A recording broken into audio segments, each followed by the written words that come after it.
My grandmother did one thing for me which made me feel very fond of her. For several years I had been deeply attached to a toy cow. Originally a solid cow on a wooden stand, she had gradually become a limp and flattened piece of leather. This had been caused by my keeping her under my pillow after her early detachment from the wooden stand. With sympathetic awareness of Moo Cow's importance, Grandmama stitched up her burst sides and inserted wash leather patches to my complete satisfaction. Moo Cow had, I suppose, become a sort of fetish. I used to converse with her when I was alone, and around her I created a dream existence. She ceased to be a toy cow, and became a companionable character with whom I shared interesting adventures in regions of escape from my surroundings.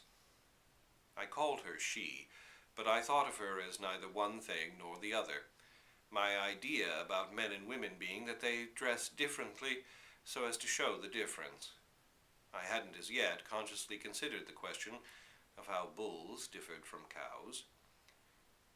Moo Cow's friends and relations lived in a country inhabited by people called mesenthrums. I used to talk to them down a small hole in the cement between the blue and white Dutch tiles on the bathroom wall.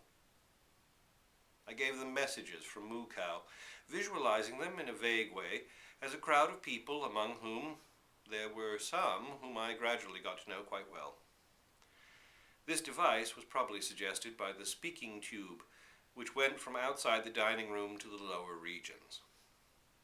I also used to unscrew one of the brass knobs on my bedstead, and by doing this, get into another world, where anything I wished could happen in my mind. The people in my other world were human, but quite unlike anything I had seen or heard about. They were neither dream nor reality. I just invented them. My attachment to Moo Cow lasted until I was nearly 9. By then I had gradually discarded her as something a bit babyish for a boy of my age.